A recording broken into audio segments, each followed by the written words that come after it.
அஹிம்சை தெய்வத்தின் குரல் முதல் பாகம். பொதுவான தர்மங்கள். அஹிம்சை எல்லா மக்களுக்கும் பொதுவான சாமானிய தர்மங்களில் அஹிம்சையே முதலானது என மனு தர்ம சாஸ்திரம் விதிக்கிறது. மனசை சுவாதீனப்படுத்திக் கொள்ளும் யோகத்துக்கு ஓர் அங்கமாக அஹிம்சை கருதப்படுகிறது. சரீரத்தால் ஹிம்சை செய்யக்கூடாது என்பது மட்டும் அஹிம்சை அல்ல. யாருக்கும் எவ்வித கஷ்டமும் ஏற்பட வேண்டுமென்று மனசாலும் நாம் எண்ணக்கூடாது. வாயால் பிறருக்கு கஷ்டம் தருகிற பேச்சை பேசக்கூடாது. சுபாவத்தில் நம்மில் யாருக்கும் பிறரை ஹிம்சித்து பார்க்க வேண்டும் என்று ஆசையில்லை. ஆனாலும் பிறர் ஏதாவது குற்றம் செய்வதாக நமக்கு தோன்றினால் அல்லது நமக்கு அவர்கள் கெடுதல் செய்வதாக தோன்றினால் அவர்களுக்கு பல விதத்தில் ஹிம்சை தர எண்ணுகிறோம். நம்முடைய சின்னஞ்சிறு குழந்தை தெரியாத்தனத்தால் நம் வீட்டில் நெருப்பை வைத்துவிட்டால் குழந்தையை ஹிம்சிக்கிறோமா? அப்படி செய்ய மாட்டோம். நெருப்பை அணைக்கவே முற்படுவோம். மறுநாள் முதல் அந்த குழந்தை நெருப்பண்டை போகாமல் ரட்சிப்போம். நமக்கு துன்பம் தருவதாக தோன்றுகிற எவரையும் அந்த குழந்தையாகவே பாவிக்க வேண்டும்.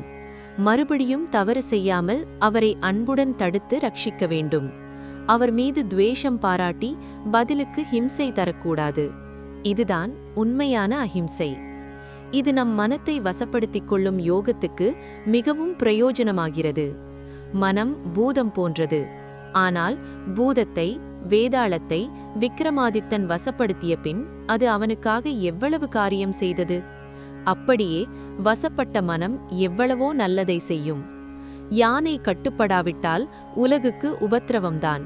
ஆனால் கட்டுப்பட்டு விட்டால் எத்தனை நல்ல காரியங்களை அதன் மூலம் சாதிக்க முடிகிறது. யானை பலம் கொண்ட மனசை கட்டுப்படுத்தினால் எத்தனையோ நல்லதை செய்யலாம். ஆஞ்சநேய சுவாமி மனோஜயம் செய்ததால்தான் அவ்வளவு சக்தி பெற்றிருந்து அத்தனை சத்காரியங்களை செய்தார். மனத்தின் சக்தி அபரிமிதமானது. இந்த பிரபஞ்சம் முழுவதையும் பராசக்தியின் ஒரு மனம்தான் சிருஷ்டித்திருக்கிறது. இந்த சிருஷ்டியில் இருக்கிற ஒரு சிறிய எறும்பின் சின்ன மனமோ இந்த பிரபஞ்சம் முழுவதிலும் பாய்ந்தோடுகிறது. அஹிம்சையை அனுசரித்தேன், மனம் வசப்பட்டது என்று எத்தனையோ மகான்களும் யோகிகளும் சொல்லியிருக்கிறார்கள்.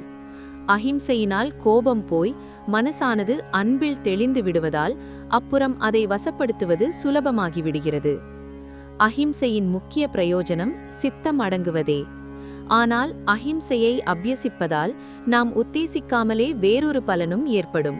இதற்கு அவாந்தர பிரயோஜனம் என்று பெயர். நீங்கள் எல்லோரும் இந்த மடத்துக்கு பூஜை பார்க்கத்தான் வந்திருக்கிறீர்கள். அதுதான் உங்கள் உத்தேசம். அதோ மேளம் கேட்டீர்கள். ரொம்ப நாளாக பார்க்காத பலரை இங்கு பார்த்தீர்கள். இப்போது உபன்யாசம் கேட்டீர்கள். இதெல்லாம் உத்தேசிக்காமலே கிடைக்கும் அவாந்தர பிரயோஜனம்.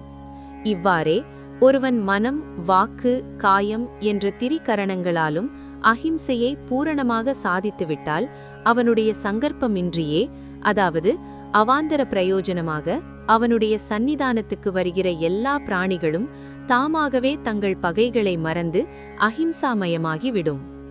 அஹிம்சா பிரதிஷ்டாயாம் தத் சந்நிதௌ வைரத்யாகஹ யோக சூத்திரம். அஹிம்சையை பூரணமாக அனுஷ்டித்தவன் இருக்கும் இடத்தில் क्रूरमानवर मनத்திலும் சாந்தம் உண்டாகும். எனவே தான் அன்புடன் இருப்பதே இவனது சங்கற்பமானாலும் மற்றவர்களையும் அன்பாக ஆக்கும் அவாந்தர பிரயோஜனமும் கிடைக்கிறது. சந்நியாசி பூரண அஹிம்சையை அனுஷ்டிக்க வேண்டும். அவன் இலையை கூட கிள்ளக்கூடாது. தாவரங்களை சமைத்து ஹிம்சிக்கக்கூடாது. அஹிம்சை காரணமாகத்தான் அவனுக்கு அக்னி காரியமே விதிக்கப்படவில்லை. அக்னி என்று இருந்துவிட்டால் அதில் தவறிப்போய் ஏதாவது பூச்சி பொட்டு விழுந்து சாகக்கூடும். நெருப்பிலே விழுந்ததை எடுத்து காப்பாற்றுவது கஷ்டமல்லவா? இதனால்தான் துறவிக்கு ஹோமம், யாகம் எதுவுமில்லை. அவன் அக்னி காரியமே செய்யாததால் அவனுக்கும் கடைசியில் தகனம் என்ற அக்னி காரியம் இல்லை.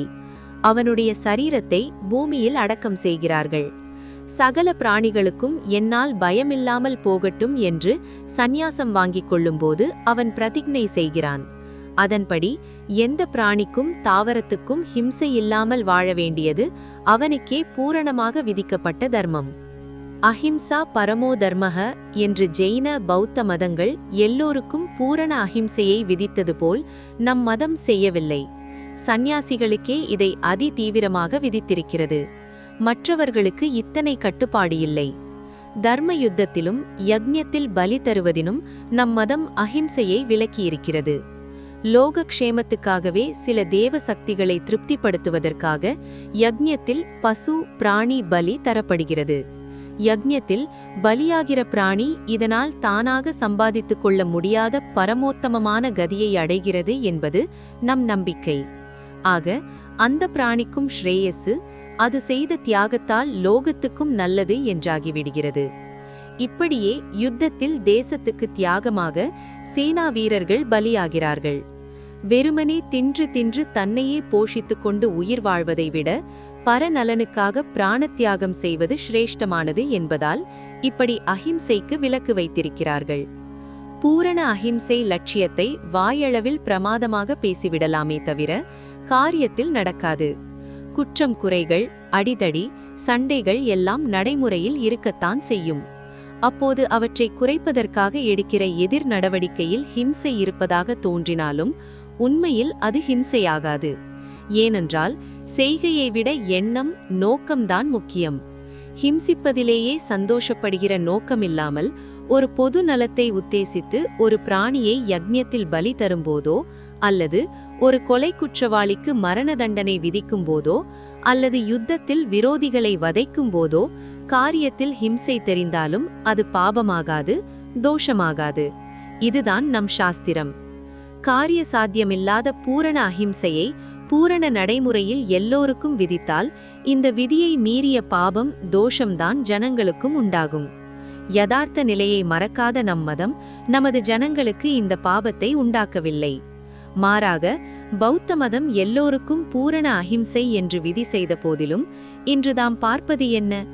பௌத்தத்தை தழுவிய அத்தனை நாடுகளிலும் சைன்யம், சண்டை எல்லாம் இருக்கத்தான் செய்கின்றன. அது மட்டுமில்லை, அந்த தேசங்களில் மிச்சம் மீதியில்லாமல் சகல ஜனங்களும் மாமிசம் உண்பவர்களாகவே இருக்கிறார்கள். பெரிய தர்மத்தை ஒன்றை அத்தனை பேருக்கும் பொதுவாக வைத்தால் முடிவில் எவருமே அதை அனுசரிக்காத நிலைமையைதான் பார்க்கிறோம். நம் தேசத்தில் இப்படி செய்யாமல் சந்நியாசிகளுக்கு மட்டும் பூரண அஹிம்சையை விதித்தார்கள். அதை பார்த்து பிராமணர்கள், வடதேசத்தில் குஜராத் முதலான பகுதிகளில் உள்ள வைஷ்ணவர்கள், தென்னாட்டில் சைவ வேளாளர்கள், கோமுட்டி செட்டிமார்கள் போன்றவர்களும் இதை பின்பற்றி வந்திருக்கிறார்கள். எனவே விதி என்று போட்டு கட்டுப்படுத்தாததாலேயே தாங்களாக பிரியப்பட்டு அதிலே நிஜமான ஈடுபாட்டோடு தலைமுறை தத்துவமாக இப்படி செய்து வந்திருக்கிறார்கள். சந்நியாசிகளின் சத்வகுணத்தை பார்த்து அதன் பொருட்டு தாங்களும் இந்த சாக பக்ஷணத்தையே விரும்பி ஏற்று அனுஷ்டித்து வந்திருக்கிறார்கள். அவர்களை பார்த்து வெளியிலிருந்து யாரும் கட்டுப்படுத்தாமலே மற்ற வகுப்பாரும் ஒரு அமாவாசை, ஒரு திதி, திவசம், ஷஷ்டி இம்மாதிரி தினங்களில் மாமிச போஜனத்தை விலக்கிவிடுகிறார்கள். நடைமுறையில் பிராக்டிக்கல் எல்லோருக்கும் இயலாத ஒன்றை சகலர் மீது கட்டாயமாக திணிக்காமல் பக்குவிகளான சிலருக்கு மட்டுமே விதிப்பதால் அதுவே மற்றவர்களுக்கும் ஒரு உத்தம லட்சியமாகி அதை ஓரளவுக்காவது அவர்களும் பின்பற்றுகிறார்கள். மாறாக எல்லோருக்கும் இதை விதியாக்கிய இடங்களில் எவருமே அதை அனுசரிக்காமல் ஹிம்சை அதிகரிப்பதோடு அவர்கள் விதியை மீறிய தோஷத்துக்கு ஆளாகும்படி வேறு நேர்ந்திருக்கிறது.